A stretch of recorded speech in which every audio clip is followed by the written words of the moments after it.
But it is good to be here. I'm actually from Atlanta. I grew up in Dunwoody, Peachtree High School, which no longer exists. I think it's a middle school now. And so my parents for a while lived in Lawrenceville. And my sister lives out in Auburn now. And actually, I even spent a year down at Georgia Tech, but we don't talk about that. That was not a good year of my life. So don't ask about that. It's a lot of trauma. They asked me to leave. So that's all we'll get into. But this morning, we're going to be looking at the family business. What's our business as part of the family of God? I didn't know that when I picked my title, that that's actually part of your mission statement. And so we're going to talk more about what it means to be part of the family business. And actually, we're going to be looking at the entire Bible from, in a sense, from Genesis to Revelation, just touching on some different things. But a couple of months ago, my wife and I were visiting some friends in the Middle East. And in the country where we were, just a few years ago, just a very few years ago, movies were not allowed. Music was banned. If you were on the streets during the 5 calls to prayer, the religious police would beat you with a stick. Today, there are movie theaters in all the malls. There are concerts. Everyone from Mariah Carey to Metallica is in concert there. There are just dramatic changes that have happened. But one thing that has not changed is missionary activity is still illegal. Conversion from Islam is still legally punishable by death, although there are no recorded instances of that recently, but it is a rather oppressive regime. The people of this land, in this city where we were, by the way, this city was a city significantly larger than Metro Atlanta. If all the indigenous Christians, all the Christians from that city were to gather together, they would not fill up this room. The people of this land, they believe that Jesus is a prophet, but they do not believe he's the Son of God. They do not believe that he died on the cross or that he rose from the dead. They do not believe that they can have through him forgiveness of sins. Their only hope is to try to be good enough to earn their way. Now, you may hear this and think, well, that's interesting, but we are in Lawrenceville, Georgia. That's the Middle East. That is a long way away, and not to be rude, what does that have to do with us? You know, after all, there are plenty of needs right here in our own community, right? I mean, like I said, I grew up here, but I come here quite often. There are plenty of needs in Lawrenceville for us to meet. And the great thing is you as a church are doing that. That's one of the beautiful things about this congregation. It has a heart for its city. But we have to see, though, that we're part of the church of Jesus Christ. And the Church of Jesus Christ together has a mission that is much bigger than our own locality. In fact, it is a mission to the world, to the whole world. And so with that in mind, we're going to look at this mission that God gives to his church and see it through the Bible. Now, there's a difference between mission and vision. You know how a lot of organizations have a mission statement and some have a vision statement or both. Vision is where you're going. Mission is how you get there. Vision is where you're going. Mission is how you get there. And so the Bible does present the vision for us. And we see this at the very end of the Bible. We're going to go from beginning to end. So we're going to start with the end, go back to the beginning. The very end of the Bible, we have this vision for the church, and that is that one day there'll be people from every tribe, every nation, every tongue gathered around the throne of God in a multitude far too numerous for any to count. In other words, we're not talking about just a remnant mentality here. We're talking about a vast multitude from every language, from every place on earth. And then at the very end of the Bible, second to last chapter, what we find is, here's the final vision, is that the temple of God comes down from heaven and it fills the whole earth. So the vision is that the whole earth will be a temple to the Lord, filled with people from every tribe, nation, and tongue. Well, that's the vision. How do we get there? And to understand that, we got to go back to the very beginning, and back to Genesis chapter 1 and the verses that Bill just read moments ago. So here we see humanity's original mission. Now, when God first created the world, and that's where we read in Genesis chapter 1, when God first created the world, the whole world was not paradise. It was ordered to some extent, but the only place that truly could be called paradise would be the Garden of Eden. And so God creates humanity. He creates Adam and Eve, and he puts them in the Garden of Eden, and he gives them this mission that we see in Genesis chapter 1. And the mission that he gives them is to be fruitful, multiply, and fill the whole earth. Fruitful, multiply, and fill the whole earth. Now, God had already told the animals that they are to be fruitful and multiply and fill the earth, but he adds something to humanity's mission, and he says, not only are you to fill the earth, but you're to exercise dominion over it. You're to rule over all creation. Now, why is humanity given this mission? Well, humanity is different from the animals in this regard in that we are made in the image of God. You are image bearers. We are image bearers of the King. And so in the ancient world, when a king or a ruler would show his dominion over a land, he'd often put up his image all around the land so everyone would know whose land it is. And that's what God is doing here. He's spreading out his image around the earth, saying, this is my rule, my dominion, and you're to exercise that. So we see this mission that's given to Adam and Eve in Genesis chapter 1. It is to fill the earth, to show God's dominion over all creation. But it's more than that. If you go to the next chapter, chapter 2, which we did not read, when he gives us, again, this account of putting Adam and Eve in the garden, he puts Adam in the garden, and he says that he is to work it and to keep it. To work it and to keep it. Now, those two words, when they're used together, have special significance because elsewhere that describes the work of the priest. So Adam is here not merely to cultivate the earth, to have dominion over the earth, but he is the high priest there in the garden. Think of the garden as a temple. In fact, in Ezekiel, the prophet Ezekiel calls Eden the holy mountain of the Lord. And so it is the temple of God. So he's not there only to cultivate. He's not just a gardener. He is there as the high priest in the temple, in the garden. He meets with the Lord. And so he is there to expand then this temple so that it fills the whole earth. So you see the mission, right? Fill the whole earth, exercise dominion over it, and do so as a priest so that the whole earth is a temple to the Lord. Now, God only put one stipulation on Adam and Eve. And it was simply this: do not eat of the tree at the center of the garden, the tree of the knowledge of good and evil. And of course, what did they do? They ate. They ate. You know, one simple rule, and because that, death enters the world, and they are expelled from the temple, expelled from the garden. Now, you might be thinking, what's so bad about this? I mean, they ate an apple. I mean, should this be a capital offense to eat a fruit? Well, think about this more. Again, what's the tree called? The tree is called the tree of the knowledge of good and evil. What are they doing? By eating of this tree, Adam and Eve are saying, God, I don't trust you to tell me what is right and wrong. I want to decide what is right and wrong myself. In other words, they're not just breaking a rule. That's not all that they're doing here. What they're doing is they're saying, Lord, I don't want you telling me what to do.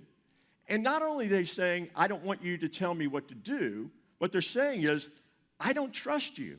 I think I need to look out for my own interests because I need to decide for myself rather than have someone else tell me what to do. See, they weren't just breaking a rule. They were rejecting God's authority. And they weren't just rejecting God's authority. They're actually rejecting God's love. They're breaking faith with God. And because of this, Adam can no longer be the high priest in the garden. He can't be, he's sinful. He's no longer holy. He's expelled from the garden, and he's cast out east of Eden. And it seems like the mission of God has already failed before it even got started. Well, let's go on a little bit further. We come to Genesis chapter 12. And here we see that God gives a mission to Israel and to Abraham. And here in Genesis chapter 12, we didn't read this, but what God does, he calls a man named Abram, who is further in the east in a land called Ur of Chaldees, that's southern Iraq. And he's in Ur of Chaldees, and he calls him back to the west, to the promised land. And God says to Abram, he says to him, I will bless those who bless you and curse those who curse you, and through you all the families of the earth will be blessed. Now notice that.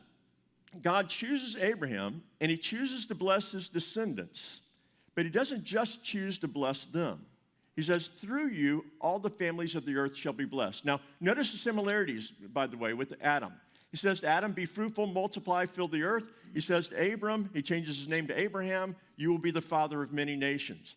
Adam's mission is again for the whole earth, and he says to Abram, and through you, all the families of the earth will be blessed. What are we seeing here? It's a reboot of the mission of God. See, God does not choose Israel as his chosen people instead of the other nations. He chooses them for the sake of the other nations. In fact, this command that you see on the screen, I will bless those who bless you and curse those who curse you, and all the families of the earth shall be blessed through you. It's repeated 4 more times in the book of Genesis. Now, here's a little Bible interpretive tip. If God says something 5 times, you need to take note of it. It must be important. And so to God, again, he gives this mission to Israel, that you're to be a blessing, in a sense, to the whole world. The mission, the scope, is the world. And by the way, for a time, Israel does this. What they're to do is they're to live in a covenant relationship with God, living faithfully to him, and as they are living in obedience to him, God's blessing is on the nation. And as they're being blessed by God, they're going to be so blessed that the rest of the nations of the world are going to take notice. And for a time, this happens. You know, David establishes the kingdom, then he has a son named King Solomon, and he brings about this glorious reign. And we read in Kings about Solomon's glorious reign, where it says, Judah and Israel lived in safety from Dan even to Beersheba, that's like California to Maine, and everyone under his own vine and his own fig tree all the days of Solomon. And you're thinking, man, wouldn't I love to have my own vine and my own fig tree? Now, that imagery might not say a lot to us, but what it's saying is everybody's doing great. Everybody is prosperous. They are thriving. And by the way, the nations take notice. And so we have this interesting story that happens just a couple of chapters later, that how the nations are hearing about Solomon and his wisdom and how God is blessing the land. And this woman named the Queen of Sheba, have you heard of her? She's this African queen, and she says, I've got to go see what's going on there. And she travels all the way up there from Africa to see what's happening. And when she leaves, she blesses the Lord. See, God is blessing them. The nations are being drawn in. But it doesn't last long, does it? Solomon dies, his son becomes king, and things begin to fall apart. And rather than living faithfully to God, they live unfaithfully. They do not keep the covenant. They follow after idols. Israel rebels against God. And just as Adam was expelled from the Garden of Eden, Israel is expelled from the land and taken off to Babylon. And it seems once again, the mission of God has failed. But that brings us to the final reboot of the mission, and it's the mission under Jesus. Now, something you should be noticing at this point, Adam and Eve, as well as the nation of Israel, have failed to live faithfully to God, and therefore have been cast out of God's presence. You have to be holy to be in the presence of God, and yet they were unable to do it. And immediately, one of the questions should be coming to us is, well, then what hope is there for us? If Adam couldn't keep the covenant, if Israel couldn't keep the covenant, what about us? Because, let's be honest, we're no different than they. We have disobeyed God's commands. I mean, think about that very thing we said about Adam. When God says to him in the Garden of Eden, says, you're to obey me. And Adam chooses not to obey. He says, I'm going to decide what's right and wrong for myself. That's what we do every time we sin. See, when we sin, we're not merely breaking a rule. That's not all that we're doing. When we sin, we're saying, Lord, I don't trust you. Here's your commands. I know this is how you say I ought to live. You say I ought to live in obedience to you, but Lord, I think I'm going to have to overrule you on this one because I don't think that's going to work for me. I'm going to decide for myself. It's a rejection not only of God's authority, but it's saying, I don't trust you. And we do that, and we do that constantly. We fail to trust him. We've all done things about which we are guilty and ashamed. But that's why Jesus came. Jesus came to do for us what we could not do for ourselves. See, where Adam failed to walk in obedience, Jesus obeyed. Where Israel failed to keep the covenant, Jesus kept the covenant. He obeyed in all the ways that we fail, yet despite the fact that Jesus remained faithful, he too was expelled from the temple. He was taken outside the city gates, and he was crucified on the cross. And that raises the question, well, if Jesus kept the covenant, why was he cast out of God's presence? If he obeyed, why was he cast out? And the answer is he was cast out for us. He was cast out so that we could be let in. He was forsaken so that we could be forgiven. And Paul describes it this way. He says this in 2 Corinthians 5:21. He says, for our sakes, he made him who knew no sin become sin for us so that in him we might become the righteousness of God. Now, that verse has sometimes been called the Great Exchange. I want you to think about this. Two things happen in this. What happens is that Jesus takes our sin from us, and he takes it upon himself, and he takes his righteousness, and he gives it to us. See, here's the thing about Christ, is one of the things that oftentimes keeps us from coming before God is we're so aware of our sin. In fact, I imagine for most of us, you probably walked into this room aware of your sin. I think one of the most embarrassing things to do would be to have someone see all that is going on in your life. I mean, can you imagine that? To be under scrutiny constantly? And we bear that shame. And because of that, oftentimes we're afraid to come to God because we're afraid our sin and our shame. In fact, here's our natural instinct. I believe it was Laura Winters said this. She said, we hear that Jesus is coming to clean up our life, and we say, hold on, let me clean up things first before I'm going to let you in. We want to clean it up, but we can't do that. We're not capable. Our sin and our shame keeps us from God, and yet when we see in scriptures about Jesus, our sin and our shame is the very thing that ought to be driving us to God. Your sin and your shame is what should be sending us to him, not away from him. Dane Ortland, in this really helpful book, Gentle and Lowly, says this. He goes, time and again, it's the morally disgusting, the socially reviled, the inexcusable and undeserving, who do not simply receive Christ's mercy, but to whom Christ most naturally gravitates. He is by his enemies' testimony, the friends of sinners. Now think about this, and you'll see this. If you read through the Gospels, you'll see this. Jesus is not repulsed by your sin. He's actually drawn to you because of it. Not because your sin's attractive, but because he's like the physician is drawn to those who are sick. The parent, when they have a child who is ill or struggling, your heart goes out to that child. And when Jesus sees you in your sin and your shame, he is drawn to you. So our sin and our shame should not keep us from Christ. It should be the very thing that makes us run to him. When we try to hide from him, we're actually running from the very one who can heal us. And so when we come to Christ in faith, we come to him not in an attempt to clean ourselves up, not in an attempt to get our act together, but we come to him with all of our guilt and our shame and our sorrow, and we give it to him. And in exchange, he gives us his righteousness. Christian, here's what I want you to think about for a moment. When the Father thinks about you, what expression's on his face? When he looks at you, when God looks at you, what does he think about? Now, my guess is, even though many of you have heard the gospel your whole life, you immediately go to how you performed this week. Well, I'm sure he's disappointed. I yelled at my kids. By the way, I don't yell at my kids anymore. I've been cured.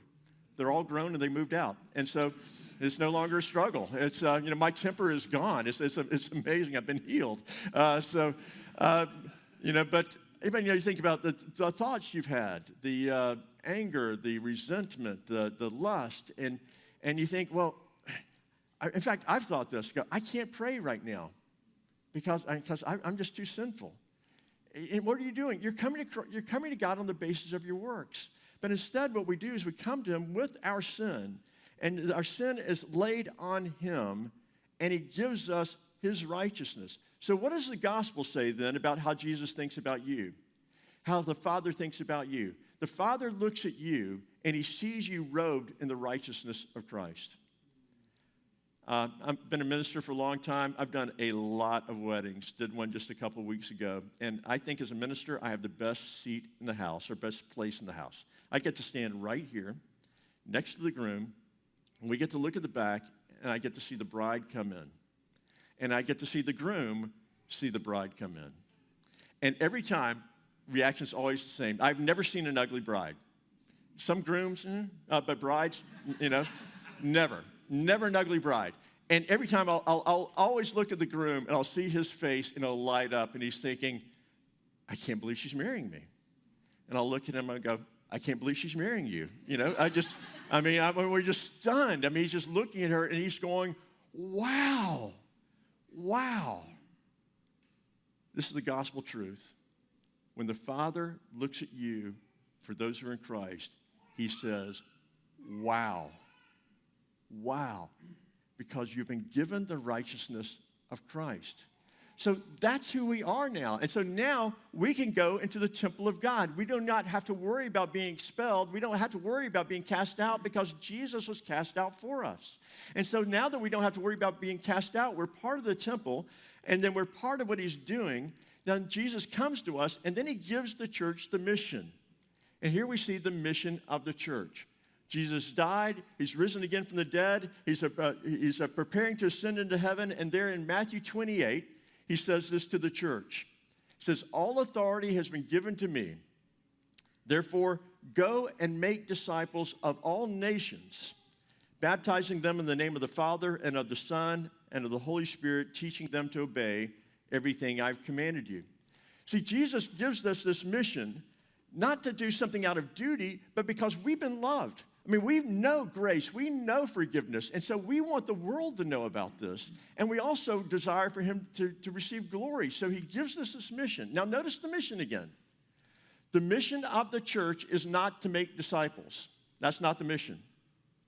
If you remember your English, prepositional phrases matter. The mission of the church is to make disciples, what? Of all nations. That's the mission of the church. Jesus, by the way, gives this same command, slightly different form, in the book of Acts. In the book of Acts, he says, you shall be my witnesses in Jerusalem, in Judea, Samaria, and to the ends of the earth. So the mission is the ends of the earth. So if we put all this together, here's the mission. The mission is to make disciples of all peoples, in all places, until all the earth is a temple to the Lord. All people, all places, until all the earth. That's the mission. Now, of course, we begin right where we are, right? I mean, this church is in Lawrenceville for a reason. You are here by the providence of God. You're not here by accident. God has put you here to be a witness to this community. But the mission is bigger than this community. It is where we join together as the people of God to engage in the mission to reach the whole world. Now, what we have to see then is the church has one mission. Churches do lots of things. Again, I've been in more church programs than anybody in this building, I can guarantee. And so I know the church does lots of things. You have a music ministry, children's ministry, youth ministry, mercy ministry, small groups, Sunday school. I mean, I can go on. And they all are important. But they are not each individual missions. They're not separate. What unites them is there's a single mission, and all the activities of the church aim at that one single mission. In some ways, the church is a lot like the Air Force. I live in Colorado Springs. Colorado Springs, the most dominant feature other than Pikes Peak is the military presence. We have a huge Army base at Fort Carson, about 30,000 soldiers. We have the Air Force Academy. Peterson, which is now Space Force Base, which is kind of weird to say, used to be Air Force. Schriever Air Force Base, Air Force, I mean, you can't swing a dead cat without hitting a soldier. They're everywhere. Now, the thing about the Air Force is, I've known a couple of pilots in the Air Force, but most of the people I meet in the Air Force are not pilots. Now, the mission of the Air Force is this: fly, fight, win, anytime, anywhere. That's the mission. Fly, fight, win, anytime, anywhere. But most of the people I know, few pilots, but some people I know do IT. They control your GPS. Some do accounting. I had a neighbor who lived across the street, actually down the street, who was in the Air Force, whose whole job was to be an elite athlete. His job was to train for the Olympics, modern pentathlon, captain of the Air Force. I have a son-in-law who's training to be an Air Force doctor. I have friends who are in the Air Force band. Now, the mission of the Air Force is not to make music. The mission of the Air Force is not to win Olympic medals. The mission of the Air Force is not to do good accounting. The mission of the Air Force is not to do to heal people. That's not the mission of the Air Force. The mission of the Air Force is what? Fly, fight, win, anytime, anywhere. Now, to do that, you better have good accounting because they're spending billions of dollars, right? You better handle the money well. You need great IT because you're doing a whole lot of technology. You need a band. I'm not really sure, but they really need that band. It's mission critical, whatever it is. All these things tie in. There are lots of important activities, but there's one mission. In the same way, we all have different roles in the church. We all have different things that we do, but there's still only one mission. And so in the church, we engage in this. Just like not everyone in the Air Force is a pilot, not everyone goes to the unreached nations.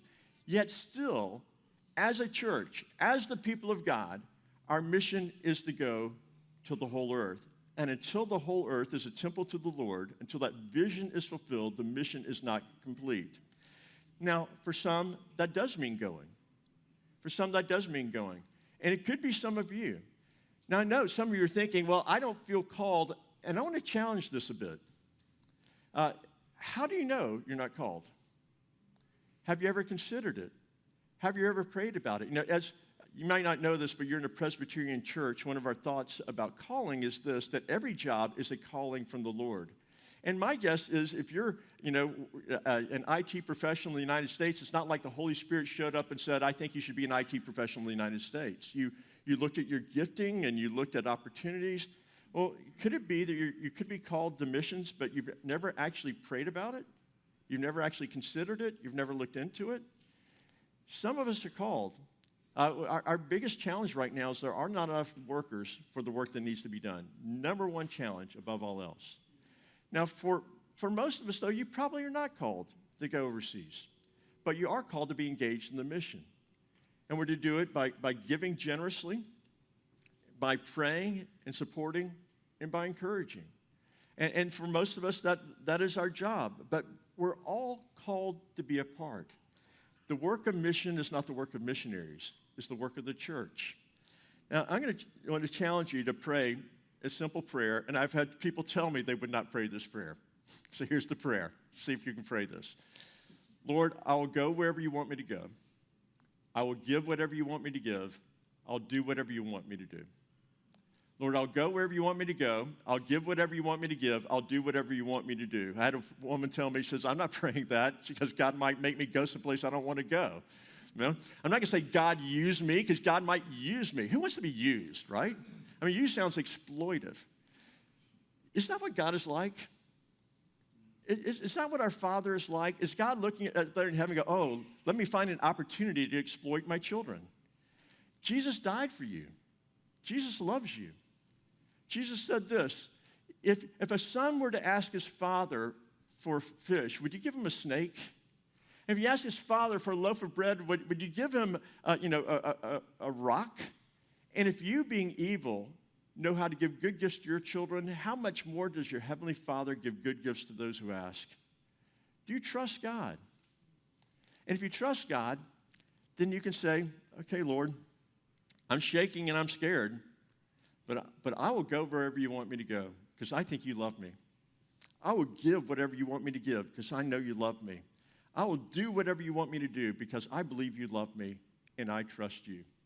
Hey, Pastor Ryan here. We're so glad that you've tuned in with us and watched one of our online sermons. Our vision as a church is to live as the family of God, together proclaiming and demonstrating the gospel of grace to one another in our city. If you don't have a church home or you're looking for a church, we'd invite you to attend one of our in-person worship gatherings so you can experience all that God has for us as a community of believers on mission.